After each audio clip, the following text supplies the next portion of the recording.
2025. City Clerk, would you please call the roll? Yes, thank you. Christine Brown, City Clerk, please state for the record if you are present after I call your name. Mayor Matthews? Present. Deputy Mayor Quinlan? Present. Councilmember Dietz? Present. Councilmember Fentroy Johnson? Present. Councilmember Hightopolis? Present. Councilmember Moriwaki? Present. Councilmember Schneider? Present. Thank you. And we also have at the dais with us, City Manager Blair King and Assistant Attorney, City Attorney Andrew Tsoming, City Clerk Christine Brown. I will offer now the land acknowledgement, quoting from the address of Chief Seattle. Every part of this soil is sacred in the estimation of my people. Every hillside, every valley, every plain and grove has been hallowed by some sad or happy event in days long vanished. We will begin by acknowledging that the land on which we gather is within the ancestral territory of the people of the clear salt water, Suquamish people, expert fishermen, canoe builders, basket weavers. The Suquamish live in harmony with the lands and waterways along Washington's central Salish Sea as they have for thousands of years. Here the Suquamish live and protect the land and waters of their ancestors for future generations, as promised by the Point Elliott Treaty of 1855. And this evening I'm going to add a more modern land acknowledgement, a short passage from a book by the academic and writer Jedediah Purdy. The book is This Land is Our Land, published in 2019. And this is one of the thoughtful passages at the very beginning of the book. Land is perennially the thing we share that holds us apart. Its ownership means power for some over others, down through time. Ownership is the beginning of credit, the way to turn a modest claim on the world into a grander one. Owning nothing means having to make wealth out of your own hide. I bring this into the meeting tonight without specific reference to anything in this evening. This time in the month of April, when it's not visible yet, but we are coming together around our very complicated work on the comprehensive plan and our plans for Winslow. It's been a contentious process, and it's a process that calls upon us to take many different things into account, including the interests of people not here, but people we are planning for in decades to come. This does relate to how we regard our land and how we build upon our ownership, if we have that, and make a community out of our separateness and differences with each other. I'll first call for approval of the agenda for the evening. Councilmember Moriwaki. Thank you, Deputy Mayor. I move approval of the study session agenda as presented. Is there a second for that? Second by Councilmember Dietz. Also, are there any conflicts of interest to be disclosed tonight?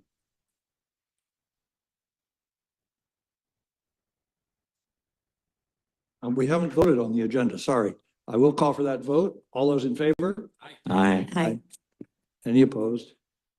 So ordered.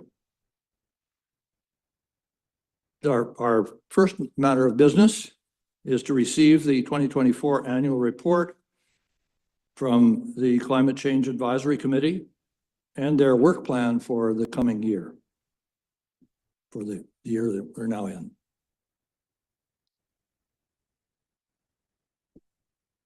Hello, everybody. I'm Kevin Thomas. I'm the chair of the committee, here with Mike Cox, longtime member as well.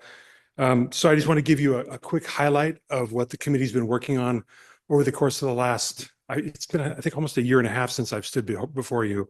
And then we'll give you a quick outline also of what we plan for the coming year.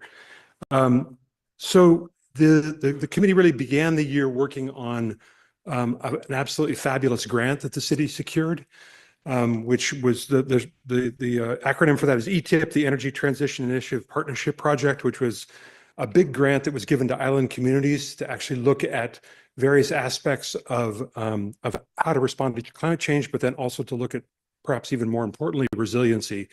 And they did an extensive amount of study looking at how to create energy independence for the island, and then different projects that could be undertaken to actually bolster and strengthen the infrastructure for resiliency across the board. And so our committee worked with that group of analysts and scientists, many of them from the Department of Energy, to convey the study or to execute the study itself. And then we also reviewed successive drafts of that. And then we also provided an overarching analysis of the finished product and gave that to the city. And so I'll talk about some of the follow-ups on that shortly. One of the other things that the climate action plan has laid out is an attempt to actually look at how the city could resource funds, grants, private investment, and also different types of financing mechanisms to accelerate things like electrification. And so there's even, I think, a passage in there that talks about establishing some sort of a green bank. So we as a committee worked with the previous climate manager to look at how we might actually start to do that. A green bank seemed like a pretty big thing to start. And so we wanted to start small and actually figure out what ways to do a pilot project and then test that outcome.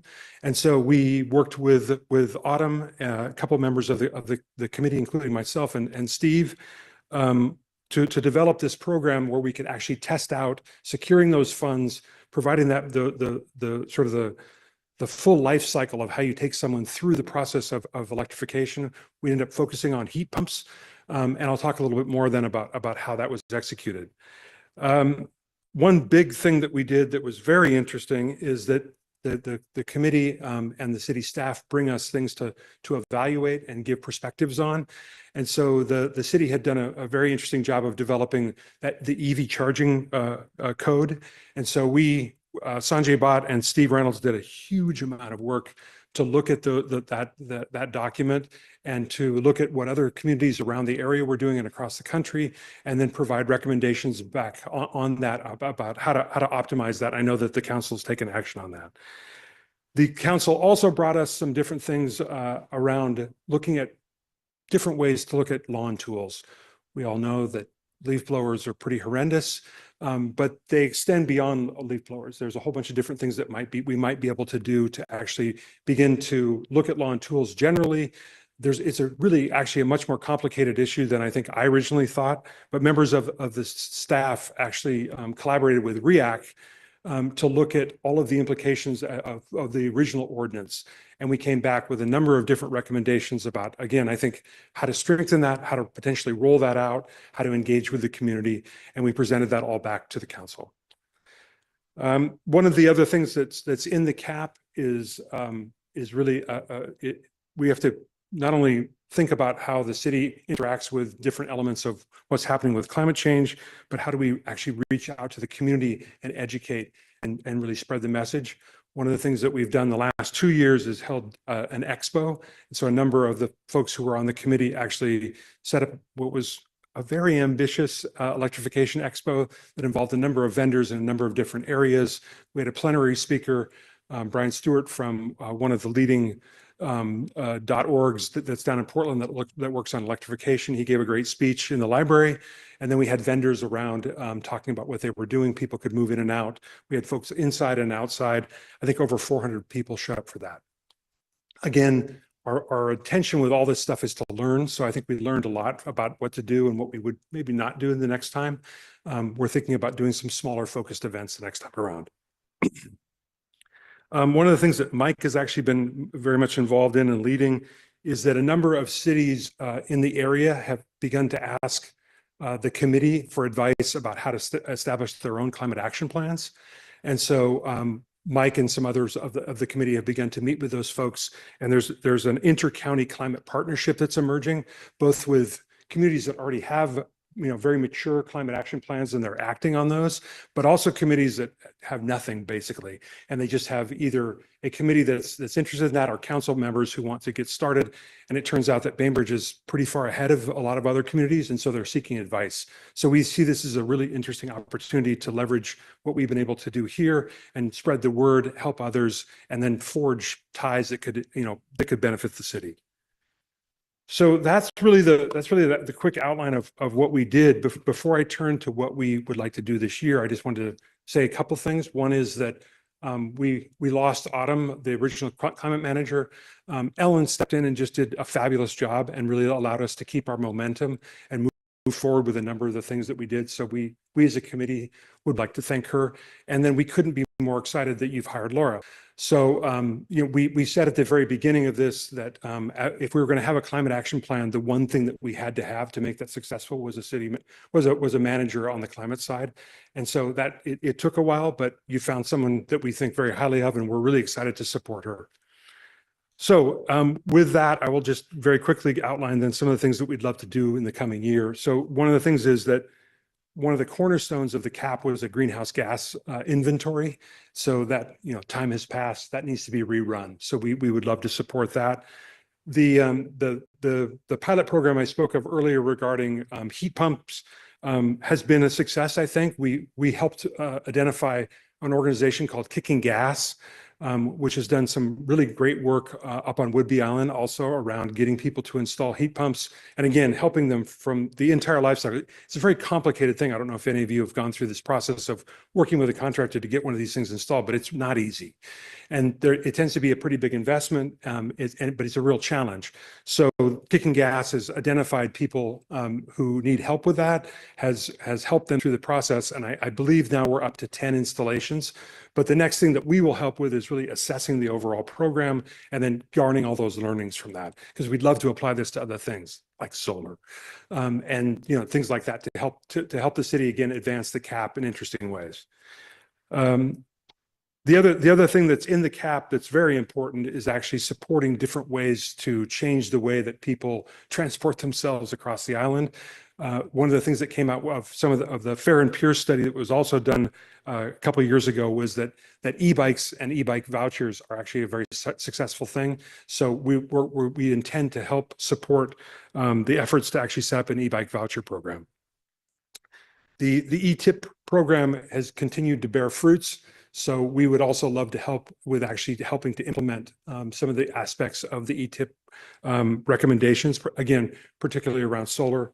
Solar is the way to go. It's the best way to actually create energy independence. They couldn't have been more clear about that. And so we think there might be things that we can do to help behind the scenes on that. One of the things that the climate program, anyone involved with the committee knows is that we've been advocating for the development of a climate lens and a climate framework, and that can help city staff and the council actually look at problems and assess them through that lens. So we want to, again, help to bolster and strengthen that. And then we also, of course, want to help in any way we can to actually look at aspects of the comprehensive plan and support that. And so we've got a couple different committees now that have been formed to look at aspects of that very large document. And then finally, the capstone here is that the CAP itself, the Climate Action Plan, needs to be revised and strengthened and modernized. So it's a pretty darn remarkable document, in my humble opinion. And the folks who developed it put an enormous amount of work into it, and it's been really rich and give us lots to work with. But lots has changed in the meantime. So we will begin the process of working with the new climate manager to actually begin to revise that document. And that's all I have. Any questions or comments? That's a enormously informative. Absolutely. Important what you're doing. So you're serving the council and serving the whole community very well. I appreciate that very much. Are there, I'll ask for Councilmember Schneider first and then Councilmember Dietz. Thanks, And Deputy Mayor. Mayor as well. Yeah, I'll reiterate, wow, that was well presented, and I'm so sad that I gave up my liaison position. But given that I was a liaison for quite a bit of, I guess all of last year. Yes. And the year before, I think, I'm always on the lookout for ways that we can harvest more data Mhm. and use, sort of learn about and use new sources and whatnot. And I think there was talk of a data dashboard, and maybe that was premature, but I'm wondering if there, so I feel like I'm a little bit of a broken record, but I would just love for us to have some connections with PSRC, the Puget Sound Regional Council, to know Right. what they have available. Yeah. And for them, and then nudge them to offer us training to use those tools. So I'm wondering if there's been any investigation. We have not looked at that specifically, but you're actually mentioning something that I left out of my abbreviated report, which is that we have also undertaken efforts to go through the CAP really section by section, and then look also at not only sort of trying to quantify what has been accomplished in relationship to each section of the document itself, but then what are the relevant metrics that we could also extract from that to be able to help people understand and gauge what we've been doing, but also visualize that. So that will be something that is ongoing. And I think actually, if people want to come, they can. Tomorrow night at tomorrow night's meeting, we're going to start with the energy section. Isn't that correct? Yes. And so so that will give us a chance to start that process. But we totally agree with you. And of course, we've been talking about this for some time. And then maybe kind of related, but in my Transportation Policy Board role at PSRC, it's been fascinating to me when their research when comes back with what levers can we pull to get to our climate goals, right? And of course, it's all transportation related because that's what we're looking at. Right. But it just kind of points out, very much like the ETIP program did, what levers can you pull to get energy independence, right? And so this would be a similar thing. And maybe this is already well known, but it would just be interesting on an ongoing basis to say, okay, this year, what are the biggest levers we can pull? I And totally agree. and I think you've mentioned a bunch of them, right? But just in the context of this is probably the biggest way we have to affect progress towards our goals. I agree. I think that having a set of baseline metrics that we're constantly coming back to and looking and then asking ourselves, how did we move the dial or not? I think that would be great. And so that's sort of, Mike actually also initiated that effort on within the committee. And so that's something that we're going to try and carry forward this year. Awesome. Well, I'm so proud of y'all. Thank you. Councilmember Deeds. Yeah, thank you, Deputy Mayor, and good to see you, Kevin and Mike. And sorry, Leslie, I took your spot for liaison. But I was liaison 4 years earlier and then went away, so to speak, and now I'm back. So it's good to be back, and I really enjoy your work. I mean, the Climate Action Plan is such a momentous document. But I'm really glad to hear the committee's going to be looking at revising it, because it's been, when did that come out? Like in 2019, something like that. It's been a while. So I think it's time. Before the pandemic, so a lifetime ago. Yes. Yeah. So it's time to take another look at it. And I think some fresh eyes, like just speaking for myself, just for example, our analysis of people traveling by air. I have to say, honestly, we're not going to be controlling people's flights. So I'm my point, and just again, speaking for myself, how valuable is that for us to spend time on that? Right. On the other hand, I would be interested in the committee looking at more natural systems. As you know, on our agenda, we're going to be talking about water conservation after this. So how does water conservation, I don't think it's really a hard reach to go from climate work and water conservation. And yet there's you have to really read between the lines in the climate action plan for water conservation. Yeah, I agree.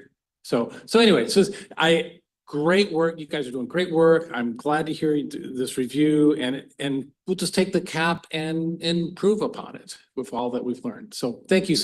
We have a motion, but maybe I'll let someone else do that. Thank you. Mayor Matthews?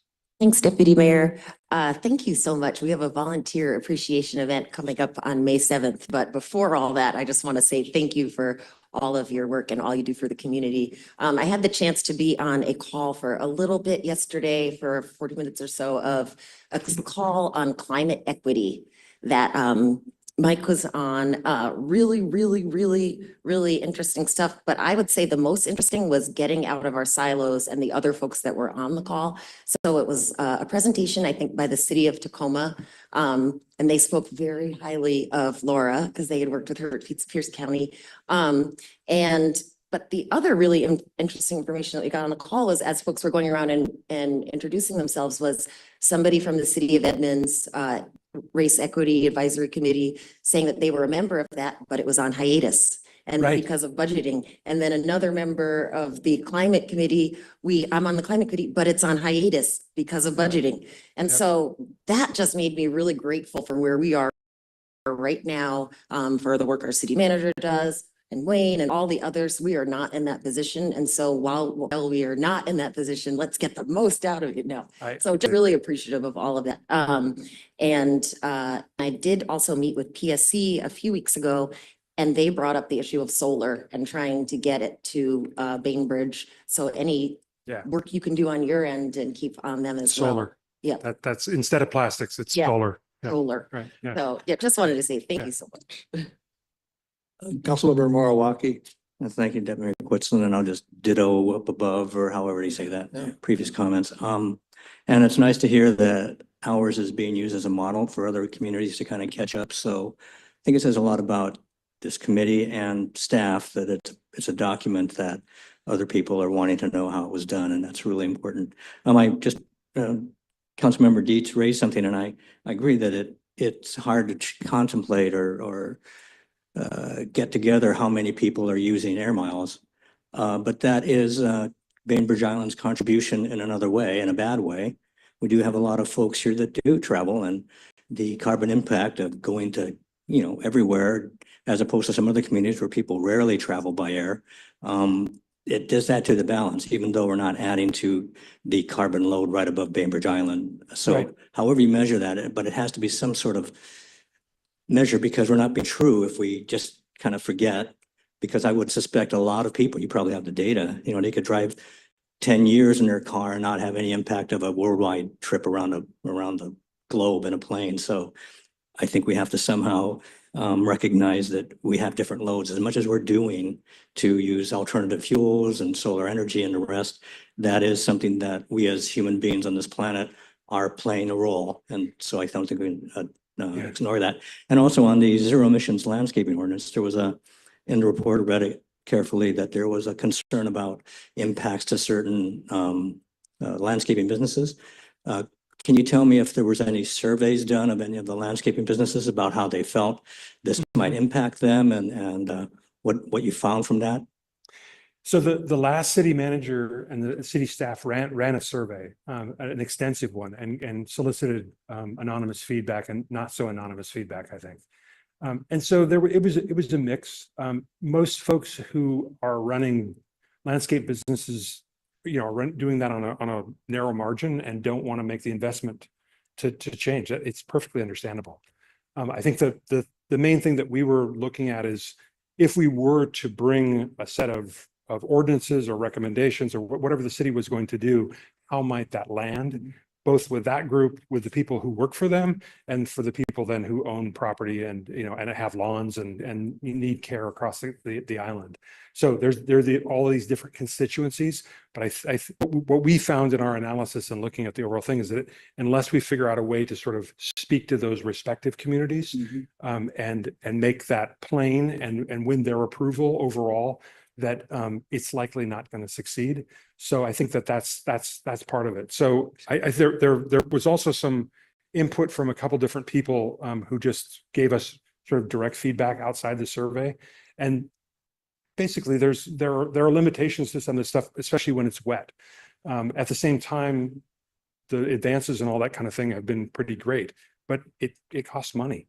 And so it comes down to sort of a cost benefit kind of thing. So there's work to be done. I think there's a lot of things we could do to help people just understand that the stuff that's out there, just getting an electric mower, it works fantastic, and they're maintenance free and they're beautiful. So a bunch of it I think could be around just education. Well, I agree that we do have a lot to educate and possibly roll out that stuff we have to decide in the future. But the data that you had, I believe it was using a leaf blower for an hour was like driving 1,100 miles or something like that in the car. That's extraordinary. And I would Yeah. hope that we'd have, I understand how it is with businesses, and I'm not sure if there are margins or not. I can tell you that the people who do it, Winslow Green, they're doing all right. That not only is it the health of the planet, these individuals are breathing that. If you Absolutely. imagine trying to follow a car for 1,100 miles and Right. breathing all that in, as people are doing it hourly, daily. I'm really concerned about their well-being, and Yep. that's an environmental equity issue, I believe. I think that so too. really should be considered. Leaf blowers are just generally pretty awful. I think everyone Yeah. can agree on that. They're just, I mean, it's the noise itself is terrible. And as you said, they're just that single stroke engine is just, it's just really bad. And so, yeah, I think we could zero in on those and do good work there. That was part of our recommendation. Just one final comment. During our Zoom days, it just seemed always when I was my turn on Zoom, the leaf blower was under my window. So, yeah. So thank you very much. The Zoom days. Yeah. Councilmember Andre Johnson. Thank you for that report. I remember working with you guys back when I was on REAC, and we were trying to get the lens, the climate lens Right. and the race equity lens to kind of be side by side. And I guess, that was a long time ago, because we were talking about how much energy the ferries were, how much carbon that they were Right. putting out. And now we look and we see we're electrifying those ferries. So we've come a long way. And I just wonder, the climate action plan and the lens, the climate lens, has it been used on anything? Because we were talking about every project that comes out, we would try to apply the lens to it. I think there have been some efforts to apply the lens. I think that could be strengthened in terms of formalizing that. Yeah. Okay, because that's what I'd like to see, that we Yeah. apply it to everything, before someone's allowed to, build or whatever, to make Right. sure it goes through that, to make sure that they're doing what they need to do. And now you have a climate manager to help with that stuff. Thank you. Councilmember Hytopoulos. Well, there is a lens out there that maybe now will be available to us soon, since enough time has passed since it was put on hold, I hope. The equity.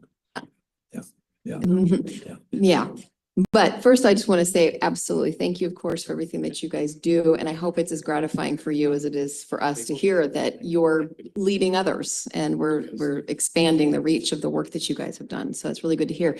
I just wanted to check in, remind me if, I've always had concerns, as some others have as well, about some of the data points in the greenhouse gas emissions. And particularly air miles, and whether are we still using, what was it, like a fraction of flights out of SeaTac or something? We didn't have access, or I think we had access to really actually measuring the impact of It's really hard. how much islanders fly, for example. That's one data point that's always bothered me. Do we know if we've gotten better on Do you know that? about, I mean, it's a notoriously difficult thing to measure, but go ahead. I remember that. Right. yeah, Yeah, so it is based on assumptions. Well, We can't hear you, Mike.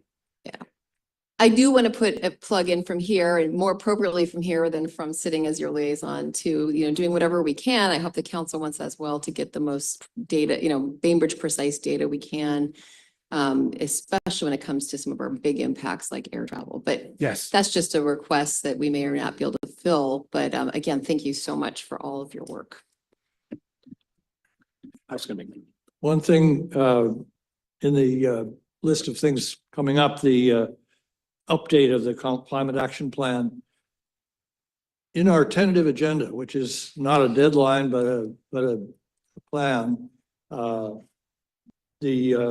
June 17th study session meeting is meant to be devoted to the climate action plan update. Oh. If you want that target, it's there for you. That can't be done. Oh, well. But we will definitely be able to give you a report on where we stand and how Yeah, we're approaching it. that's Totally. good. I think Yep. give and take and just sort of laying out Absolutely. what you're in the process of drafting and going forward. Exactly. Be Yeah. great. Yeah. Councilmember Dietz. I was gonna make the motion, but it sounds like Councilmember Schneider has another comment. Oh, Councilmember Schneider. Yes. Thank you. Sorry for coming back. I just have to share, I just asked ChatGPT how much one might pay a landscaping company for maintenance activities for a half an acre property. And so there's a long list of all of them: lawn mowing, fertilization, aeration, under leaf removal, 150 to 350 per session. Coincidentally, that's about the same amount as buying an electric leaf blower. I just had to mention that. Okay. One is- Councilmember Dietz. I'm sorry, I just have to say this. I was at my gym the other day and I had a gentleman come and accost me about how dare we ban gas powered leaf blowers. So I'm just saying.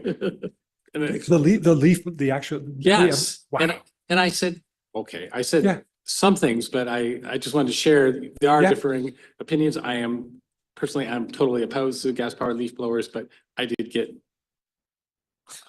accosted at the gym about this. So anyway, I'm going to go ahead and make the motion and because that's the thing to do right now. I move to forward the 2025 work plan to a future business meeting for consideration of approval. A second. A second by Councilmember Fantry Johnson. Are you ready for the question? All those in favor? Aye. Aye. Aye. Any opposed? No. So ordered. Great. Thank you very much. Thank you. See you tomorrow. Yeah.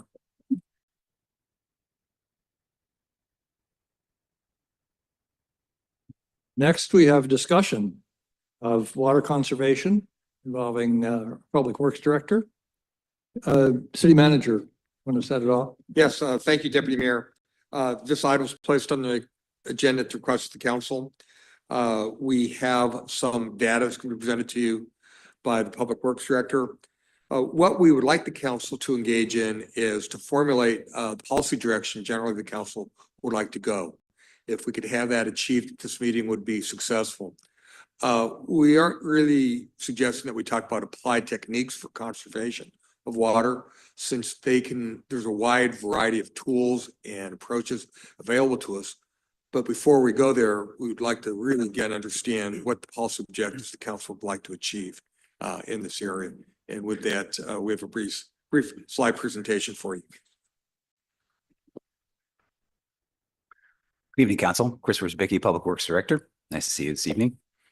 As the city manager mentioned, I'm just going to give you just a little brief overview of some of our water conservation tactics and plans to give you some information to consider as part of your discussion on water conservation this evening. So our agenda this evening, we'll just talk a little bit about the recent water usage findings. This is, I think, how the conversation on water conservation came about as a part of our discussion on groundwater management plan and water usage. We'll look at the 2015 water conservation plan, which was approved in the city's water system plan, and we'll talk about some next steps. So these are the findings that we presented as a part of the groundwater management plan discussion a couple of weeks ago.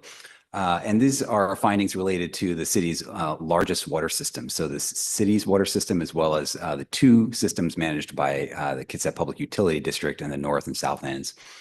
And that data showed that the overall population was increasing. This is data between 2012 and 2022, about 1% per year, and residential water usage across those large systems were increasing about 2% per year. That doesn't account for the fact that some population growth is happening outside of these service areas of these largest water providers, and we don't really have data to show how much growth is happening in those areas outside of those districts. So there's a little bit of anomaly in this data. If we drill down a little bit deeper, we'll see that in the city's Winslow water system, the population increase over that same period was about 2%, and that water usage was a little bit less. It was about 1.3%. So we're doing a little bit better in the Winslow area than overall. If you look at the data going back to 2004, you'll actually see that the water usage actually decreased by about 0.5% or so over that time period. And this is probably related to the fact that we have smaller lots in Winslow. We have a lot of more multifamily housing in Winslow. So the water usage per unit tends to be smaller than it is in the areas where we have larger lots and landscaping and other types of uses. Looking at other types of uses in Winslow specifically, we track non-residential water usage in terms of irrigation meters, which is up about 6%, government usage, which includes not just the city, but also the school district, and commercial uses over that period, which was down by about 0.6%. So just there's not necessarily a trend here that I can identify, but just some data points for us to consider as you think about water conservation objectives. In 2015, we did adopt a water conservation plan that's included in our water system plan that had some plan objectives that were pretty high level, including education and conservation, encouraging conservation, increasing customers' understanding of habits, maximizing the use of the water supply, reducing peak demand, reducing lost and unaccounted for water, and improving efficiency of water use prior to developing any new water supplies. And we have not developed any new water supplies since 2015. The plan also included some implementation of those, of some tactics to use to meet those objectives, including some different buckets of things that we could be doing, particularly around public education. And we've been doing this over this course of the past 10 years. The example you see here in front of you is one of our water conservation messages from the Kobe Connects in 2022. And we've had numerous other water conservation messages and messaging activities since then. And in the bucket of technical assistance, the recommendations and things that we are doing include leak check services for individual water system customers that use our Winslow or Rockaway Beach water systems, notification of users whenever there's high water usage, so that we can indicate, again, if there's a leak or some unknown reason why folks are using a lot of water that we want to investigate, and doing technical studies. And we, as you know, we're doing that through the groundwater management plan, which we'll deliver a draft to you during this meeting, as well as the beneficial reuse plan. Some system measures that were recommended, including having source meters as well as service meters. And we're actually replacing all of our source meters this year because they are at the end of their useful life. Once we are finished doing that work this year, we'll be able to have a better indication of what our leak detection looks like and how much water loss we have in our system. When we last studied this in 2015, our loss was about 4%. So we'll be comparing it against that. We're also offer service meter testing and replacements, which is, again, another key place where we collect data about how water is used and how individual customers use water. And then there were some incentive recommendations in the plan as well. One of which we have adopted, which was conservation pricing. We have adopted that several years ago in our water utility rates, where higher consumption equals higher charges for water. And you'll see those recommendations carried through in the utility rate study recommendations that we'll be bringing you again at your next meeting in April.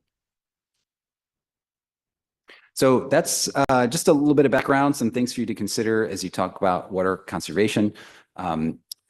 As the city manager mentioned, we're look forward to this discussion from you and to learn if there are some objectives that you would like us to try to meet, what sorts of data collection would be helpful for us to meet those objectives, and again, how we might move forward with implementation. And I would also highlight that water conservation is one of the strategies that will be highlighted in the groundwater management plan that we'll be delivering and finalizing over the next couple of months. So there's, I think, a clear vehicle in front of you for identifying water conservation objectives through that plan. So something else to keep in mind as you have the discussion. So thanks very much, and I look forward to hearing from you. Councilmember Dietz first, and then Mayor Matthews, Councilor Johnson's. Yeah. Chris, thank you very much for that report. I'm really glad to have this topic come before us. The reason I wanted to put my light on first, colleagues, I circulated a email and executive summary from the Wing Point Golf and Country Club that was sent to me yesterday. And so it was sent to me, but I think this is something for all of us to see. It's just for your information. I'm not suggesting we necessarily have to talk about this tonight, but I did want to provide that to you. So that's why that's there. I'm really glad we're talking about water conservation now. I did not know that that was a topic back in 2015.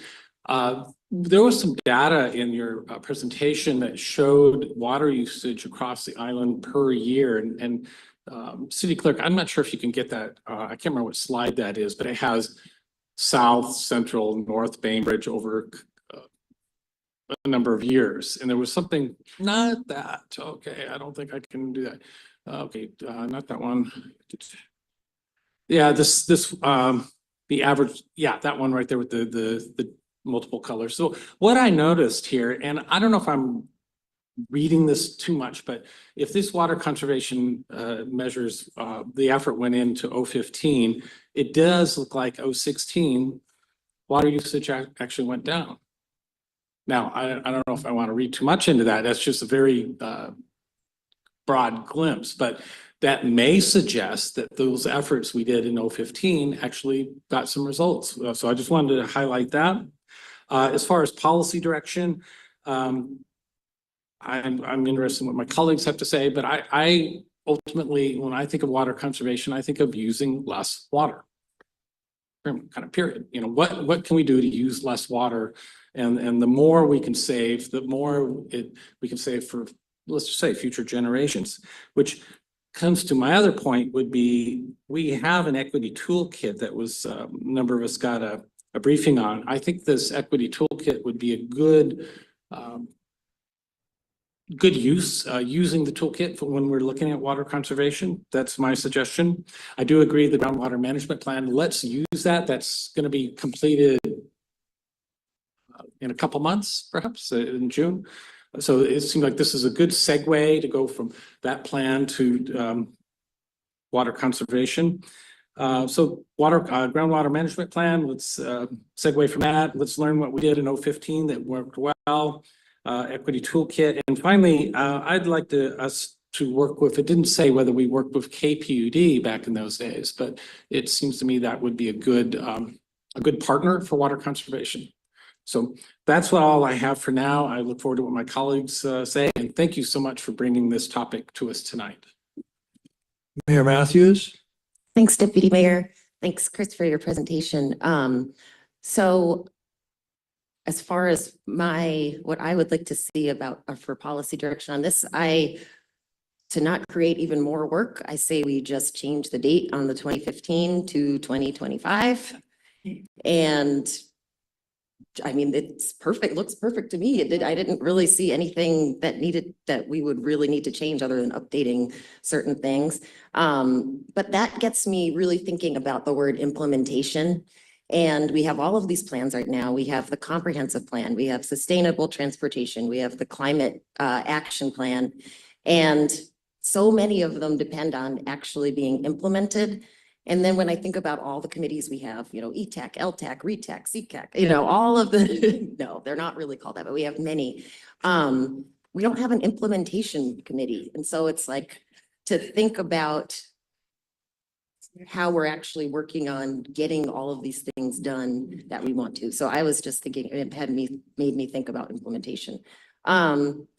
A goal would be if we could get 1% down. So it would be really cool to know what 1% equals. So like if I knew that I could, for someone who irrigates their lawn, if they were able to set their timer for 10 minutes less a day, how much does that equal? If everyone does that get us down that 1%? And then I'd like to see us involve the tribe as well, because I know that they are very invested in groundwater and in our water conservation. I also like the idea of waiting for the groundwater management program, because within that there is other options for public outreach. And this is a great opportunity to bring the public in and see what they think and involve them in getting down that 1%. Thanks. Councilmember Fantroy yes, Councilmember Fantroy Johnson, sorry. I'm gonna say ditto. I agree with everything you said. I had one question and maybe I missed it in the report. What is the unaccounted water? How do we have water that's unaccounted for? So unaccounted water is basically water that leaks out of the system. The system is large. It's made up of different types of materials, different ages. Every water system at some level leaks some amount of water. So the point is to understand how much water is being produced and how much water is being used in the system, so that we can determine if there's a difference between those that is essentially unaccounted for that through leaks. And then to try to figure out how to prevent those leaks, either by replacing mains or, doing better maintenance on valve cycling or other things that would help us reduce leaks in the system. I understand there's special people that, at least where I live, they come out and they have special tools to look at our well to see if there's a leak. And, that can be very costly if you can't find it. It's leaking, but you can't find it. So we pay a lot of money for these special people to come out and do that. I think that if we're losing water, we really need to find out where it's going and how to patch it up. I'm sure you're all over that. I think what I would like to see, I wouldn't like to see too many policy changes. I just want to wait for, the other plans that we have. But I would like to see the city and the city council become more of an example to how do we conserve this water? How do we play a part in getting people to follow our lead, and speaking of lead, I'm thinking that, if there is someone building lead buildings or houses, that somehow we can, lift them up and let people know that it is possible. I mean, I want to tell everybody I got a new toilet. I mean, not like that, but, and it has the 2 buttons on it. I can push the bigger one for, and so I feel like I'm really trying to do something different, yeah, but I think that as a city, I really like the flyers and things that are coming out. And I think those are really important because, it's like we just got the one for recycling and I don't know about your family, but we stuck it up there. So we can see where stuff goes, but that's the city taking a lead and being an example and coming up with ideas to help people try to help save the water that we have here. Councilmember Schneider, and then coming down the row. Go ahead. Thank you, Deputy Mayor. So one of the objects of the sole source aquifer awareness and whatnot is, the reason for our groundwater management plan is so that we can stay within the boundaries of the water that is available locally to our island, right? There are also the Living Building Challenge was developed by an architect that is here on the island. Anyway, the water principle, the water petal principle is centered around achieving a water balance within a building's site. So we can start to think bigger about water conservation and smaller about what local means. And I realize that, this is something that is, it's available today, just like heat pumps are, but also not available to everyone universally. But it's something that I do believe we need to be forward to, you know, for sort of a 20-year plan or whatever. And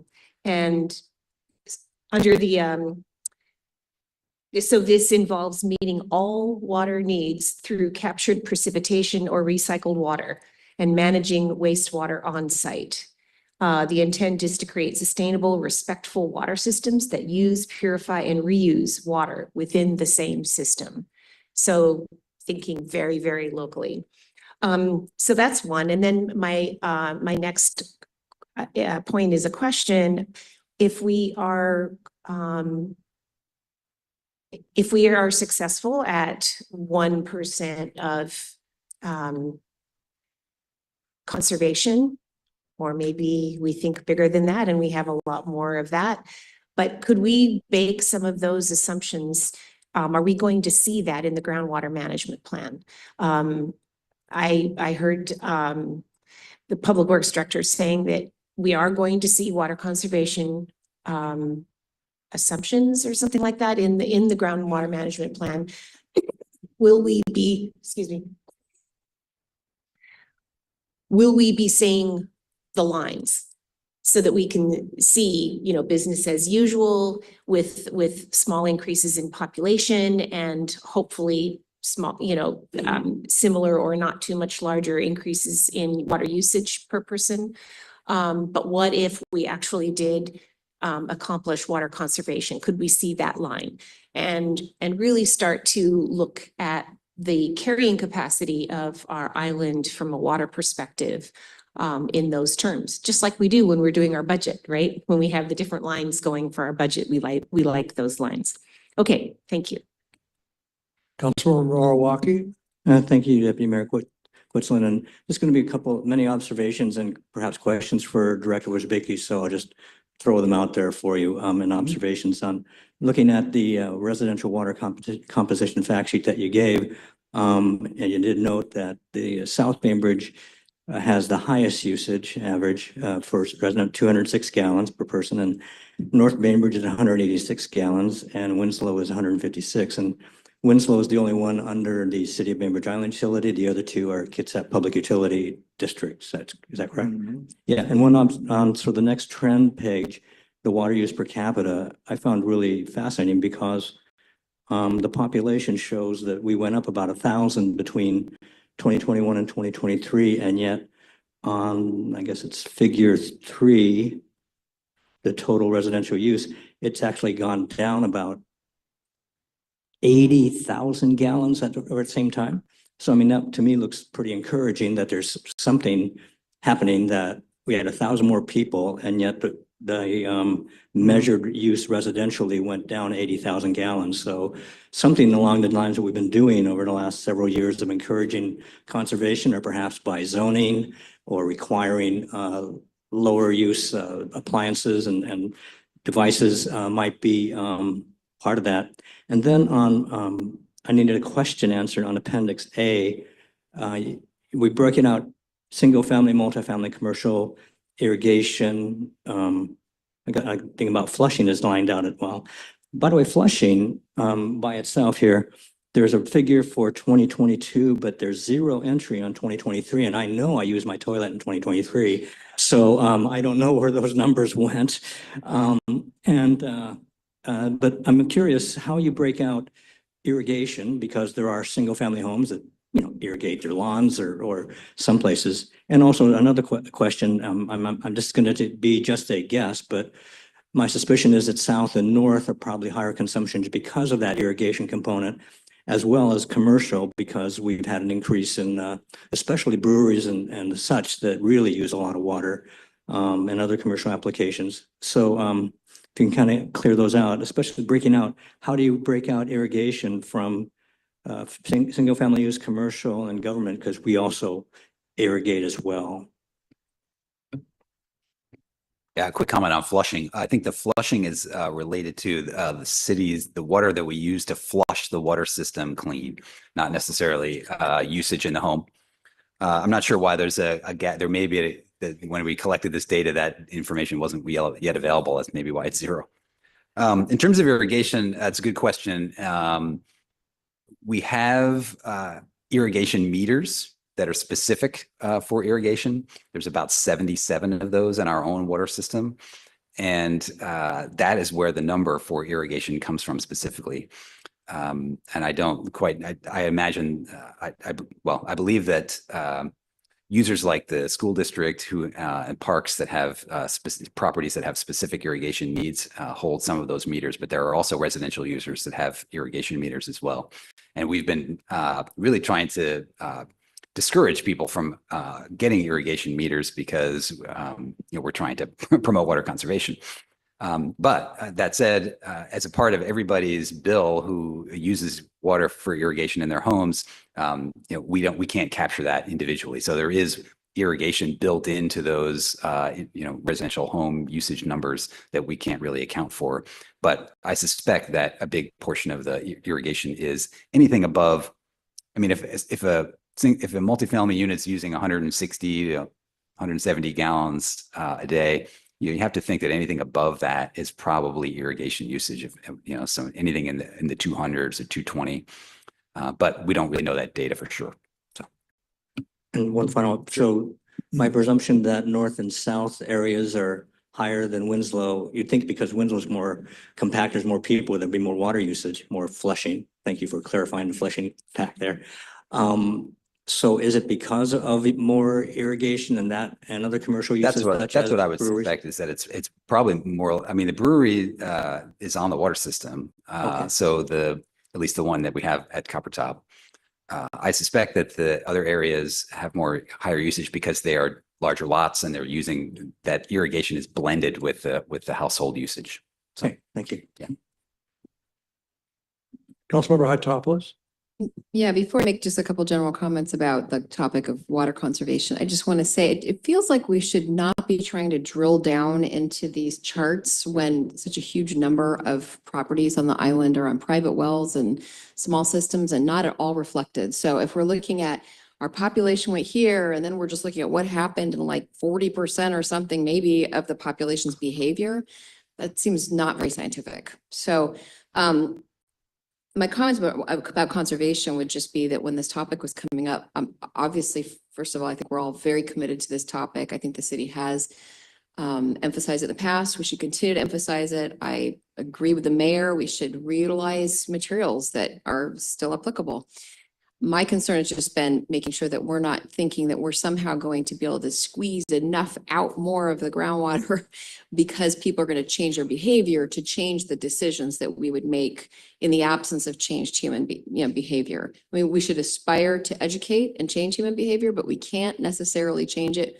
We don't have any control over the huge number of people who are on their own wells. We don't have control over people who don't care about spending extra money, who are on the systems that can be penalized for excess use. The best thing we can do is what we've been talking about, which is setting examples, creating a culture here of responsibility and aspiring to living building challenges and things like that. So of course, I wholeheartedly support this. I just want to be careful that this is icing on the cake and is not intended to be to supplant the work we need to do to responsibly conserve our water resources. Mayor Matthews. Thanks. Yes. Really, really quick. This says my neighborhood, Pleasant Beach, along the water, more and more homes are transitioning from actual lawns to turf. And I don't know if turf, I don't know enough to know if turf is bad for the environment or not, but it seems like it does not use the water. And so maybe we just learn to talk about more of the alternatives, like turf is really cool. You can have a putting green on your lawn.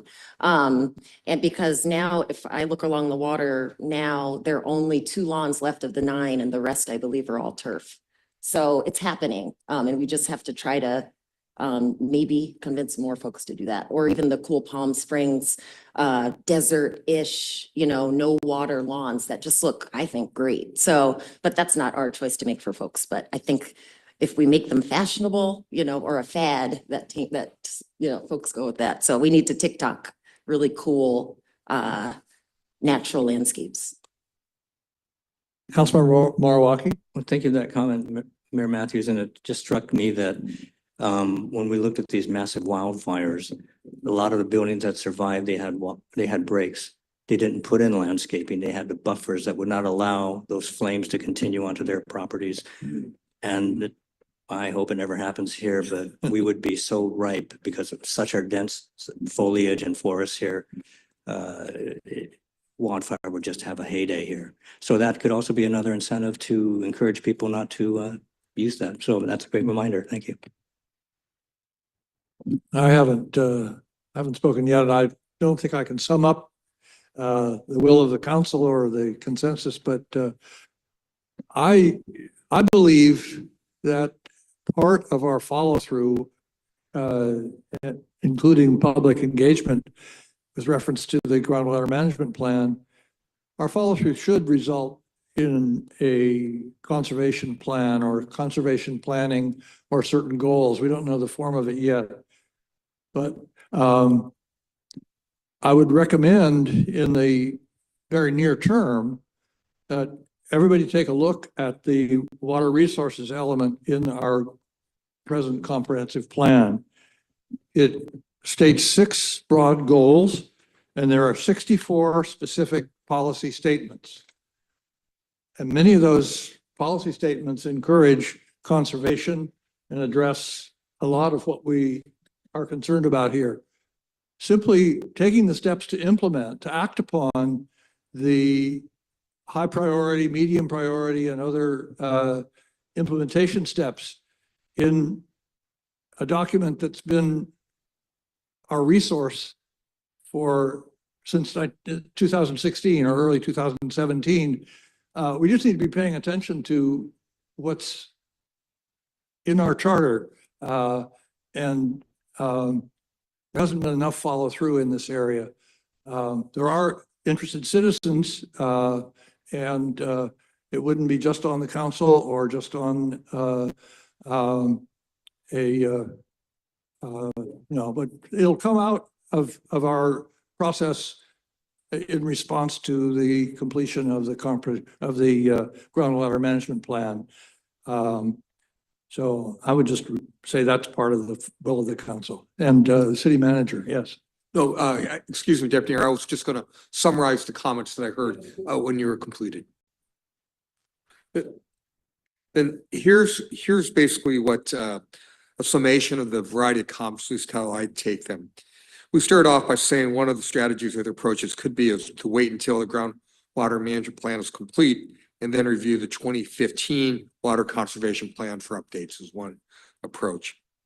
Everyone acknowledged that the desire is used less water, the figure of 1% decline in water consumption, but was it distinguished between that? Was system-wide or per household 1% reduction?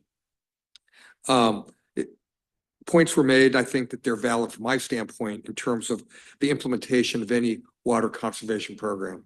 Implementation becomes the key to success, and how much time would we have to implement something new.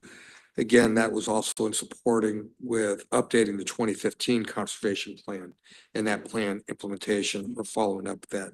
The living building challenge was brought up. Then finally, the deputy mayor was closing with discussion of conservation plans, broad policy discussions that are within the certain elements of the comprehensive plan. And finally, just from the perspective that you have provided support for pursuing recycled water, we continue to do that. We have, and from my perspective, we have a very large agenda. And so somehow, I mean, this gets lost in the sauce a bit, but we want to continue to pursue recycled water. And we have previously presented the various options that we have and the benefits perhaps that could be to us, including groundwater recharge, but then also looking for places where we could use other recycled water in place of water that would be closer to potable water, even if it's raw water. So those are the comments that I heard.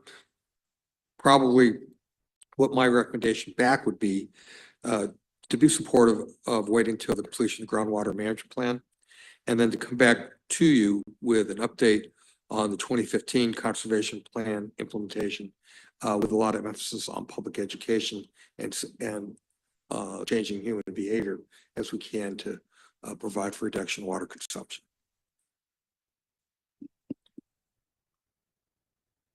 Let's move to the next item on the agenda, which is committee reports. Councilmember Marawaki first. Yeah, thank you, Deputy Mayor Quisland. Last week I went to the Senior Center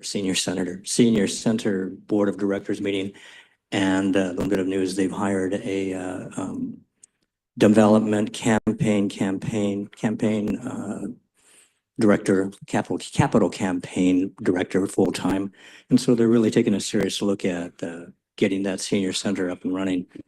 Friday I had a remarkable thing. I was invited by the Consul General of Japan to give the opening toast for the 50th annual Seattle Cherry Blossom Festival in Seattle.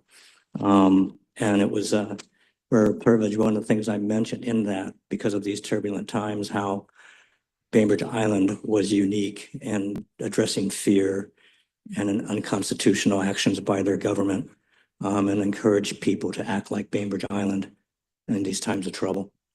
And today at the Kitsap Transit Board, a couple of things related to us.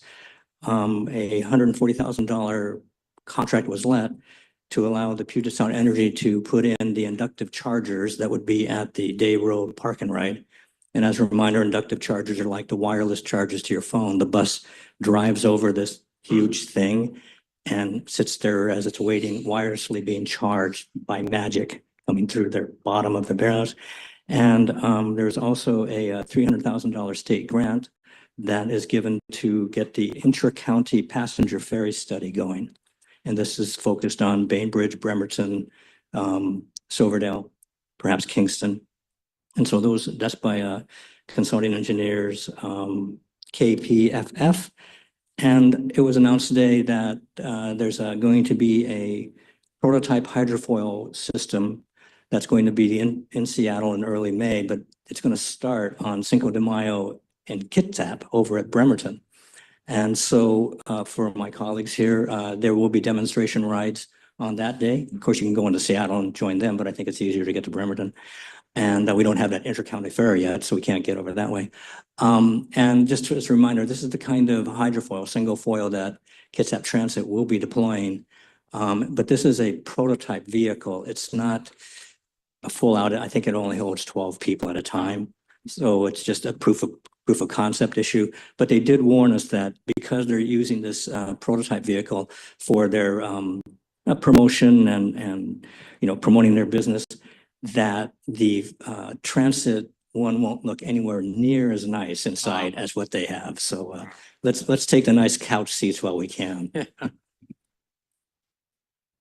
Councilmember Deeds. Yeah, great. Thank you, Deputy Mayor, and thank you, Councilmember Marawaki. The mayor had sort of an invitation for those who could ride on, I think, the same 7th. vessel, so which I couldn't make. So might find out what day that is. May 5th. Okay, thank you. Just a couple things. One, I'm part of the I represent Bainbridge Island on the West Sound Ecosystem Recovery Committee, which is a regional committee which encompasses not just Kitsap, but parts of Mason County and Pierce County, dealing with ecosystem recovery. And there's a lot of work with the tribes. And so I attended a very highly informative webinar on working with tribal governments. And I'll be very brief here. There's what's called the 4 C's in working with tribal governments. Communication first, early and often. Can't communicate enough. Commitment to working with the tribes. Progress over perfection. I mean, mistakes will be made, but just keep with it. Consultation. Treat the tribe as a sovereign government, and treat them as that they have the rights that they have. And lastly, consent. So when you get their consent, if it's an issue that is important to them. So just want to share that. I thought it was a fascinating webinar. And lastly, I have my office hours this Saturday at CUPS. So look forward to seeing anyone who would like to talk about city business. Thank you. Councilmember Schneider. Thank you, Deputy Mayor. I just wanted to pull one important detail out of the Puget Sound Regional Council Transportation Policy Board meeting from, I guess it was a week ago. So one of the jobs that we do is we approve a recommendation to the executive board of the Puget Sound Regional Council. And one that we did this past time around was to approve funding for some, just a few, I think it was 3 projects on the contingency list. So that, you know, the Puget Sound Regional Council is in the position of making sure that we don't accidentally or give any money back. But at the same time, when projects are funded, not oftentimes, occasionally those projects are not able to move forward. Sometimes, you know, due to no problems on their own side, just circumstances where they can't perform. And so this money goes back into the pot. And then there's a very convoluted but fair way of quickly being able to reassign that money.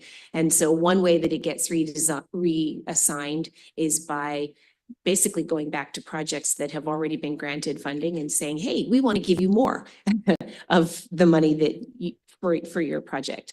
And then part of it is going to the contingency list. So anyway, Bainbridge Island was one of those very few projects that on the contingency list that was funded. And this is for the Eagle Harbor Drive, money for designing the pedestrian bridge that kind of goes out over the wetlands there around the corner. So anyway, it was just fun being able to vote for that, and taking a step back.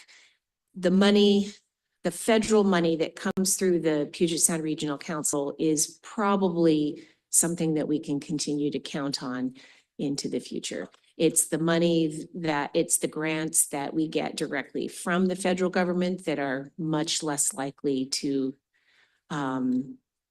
be stable. We just have to, you know,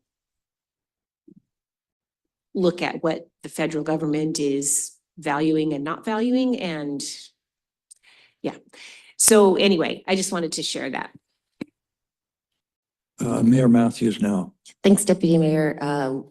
Deputy Mayor and I both yesterday, Deputy Mayor was there at the Race Equity Advisory Committee meeting. And they had a couple requests for us that might have been behind on, but lots going on, with everyone. So they are wanting to see about putting members on the committee who have ties to the community but don't necessarily live on the island. So that's something I think we're going to have to discuss as a policy, as a body, to see how we feel about that. So and at the same time, I was thinking if we're discussing that, then maybe we can also discuss youth membership. So I'm going to send a little note to get that as a discuss. And that was it. I have a number of things to mention because within the last week, I've just seen so many different aspects of our community. Part of it is city-related work or some kind of an obligation or assignment. For example, on April 10th, on Zoom, the Utility Advisory Committee had a special meeting to discuss small amendments to the utilities element in the comprehensive plan. That's been a piece-by-piece process, and it will be brought together in the next 2 or 3 weeks, I think, which puts that element together, not in finished form, but something that can be presented for comment from the community. And it'll be ahead of the parade of other elements, I guess, which is a good thing. That was on Thursday. That evening on Thursday, April 10th, I attended the Planning Commission meeting, which, as usual, was a long meeting, very careful, meticulous efforts to properly define distinctive portions of Winslow with reference to our eventual designation of what are the preferred uses, what are the appropriate development regulations, and the overlay concept that's been discussed in council meetings was not fully laid out for the Planning Commission, but in their next meeting, not this week, but the following week, I think that the Planning Commission will be starting to work with these determinants of density and sort of the design features for completion of the preferred alternative definition of the Winslow sub-area. It'll be good to put certain things in place and then move on into the area of comprehensive plan amendments and so on. On this past weekend, 2 extraordinary days. I usually have a kind of an ordinary weekend working outside if there's a possibility, but nothing special, nothing very community minded. But on Saturday around the middle of the day, I took the mayor's place in a ribbon cutting ceremony. You may have seen the branch of Rockin' Ruby's record store. And there's more to say about that. It's a good place for coffee. It's a good hangout for anybody interested in music and in the scruffy character of that spot. I'm very fond of the ways in which the gardening, the landscaping around the art museum has created a delightful, it's a placemaking process. On the other side of the ravine, the place has been made by history. Some of the oldest buildings in Winslow are right there. The Rockin' Ruby's store, if you call it that, is in what was originally the post office for the town of Madrona. I don't know the date of it exactly, but it's now functional in a new way. And I just had a lovely time hanging out. There was some music provided by a couple of musicians from Seattle, from one veteran from Nirvana, and a violinist who was extraordinary, dreamy to watch. Yeah, they had their own. I can't remember the name of their ensemble. Clouds is in the name, but so talent comes to the island and talent exists here. And I have a bunch of records that I want to put back in circulation, you might say. So I haven't yet connected with Stefan Goldby. That's his new path in merchandising, which is a good thing. So that was one thing. And then on Sunday, starting around noon and going through the afternoon, the environmental conference held at Islandwood. The topical focus for this year's environmental conference was observation. And observation for the participants involved, in my case, I joined a group of mycologists taking a long walk through the Islandwood property. This is not mushroom season, but tiny, tiny mushrooms are there to be examined. And we got names for all sorts of fungi. And it was a great time on a beautiful day. Then yesterday, the REACT meeting, which the mayor referred to, one of the things discussed in that meeting was how to apply the equity lens to the comprehensive plan. And one example of that sort of test of concept is examination of the guiding principles And there is in at least a draft form, a document that presents the work, very careful and well articulated analysis, commentary on the guiding principles from an equity perspective. So I think that will be something for the council to look at and talk about in the near future. Then later that day, evening, the Bainbridge Conservation Coalition held a meeting in the senior center to discuss water resources in relation to planning for growth. And I went to that meeting. It was, I would say, sparsely attended, but the people there were serious about it. And it was an opportunity for me to hear once again a number of themes that have been of concern for a significant number of people. I felt that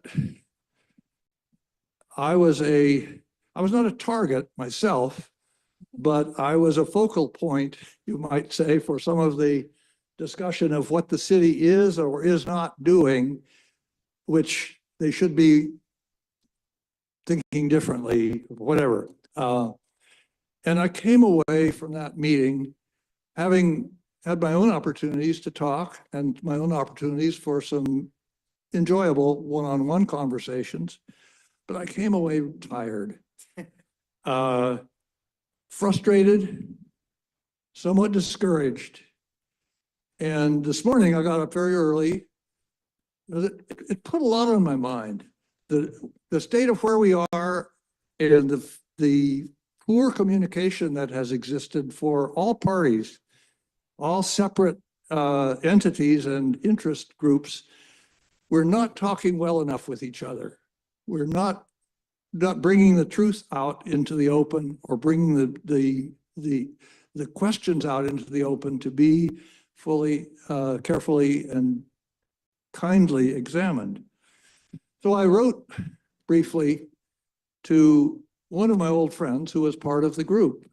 I continue to think we'll remain friends, but there is such, I won't call it polarization, but just an antagonism that we need to get over. Everybody should be getting over the sort of antagonistic attitudes.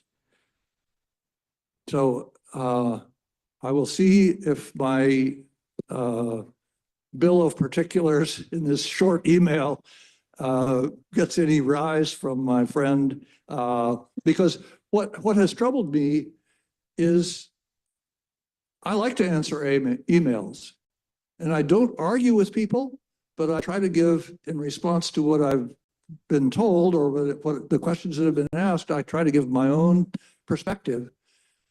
And with someone whom I don't agree with, I'd like to get an acknowledgement. Well, you made a good point there, or I'm looking at it differently now, or something like that.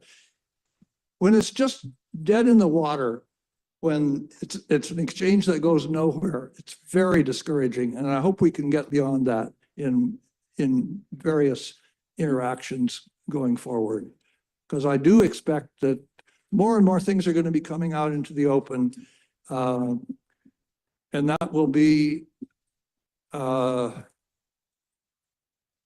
to manage. But let's not try too hard to manage it. Let's try to just flow through it and deal with it. So that's the end of my things. And I'd like now from Councilmember Hytopoulos. Yeah, this is in no way directed at the deputy mayor, but I'm really concerned about how far we're straying from our process. And this has been going on for months, the last year.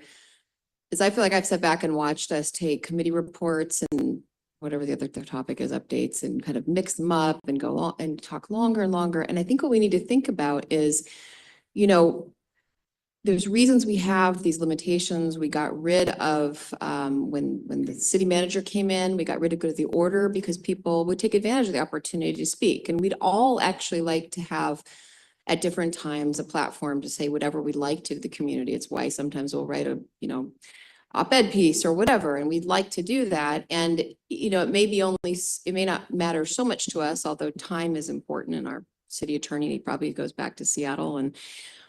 But it's one thing when it's maybe things that are being said are actually, there's nice things that are being said or inconsequential, it's no big deal, but we got to remember we have had people on council who we would not want to create a space where someone could talk for 10 or 12 minutes. And so we need to honor the limitations here better than we are, so that we are each have an equal voice and we aren't taking this, city attorney's time longer than we showed, or the committee's time. And I think we need to start reining it in. Thank you. I'll now call the meeting adjourned.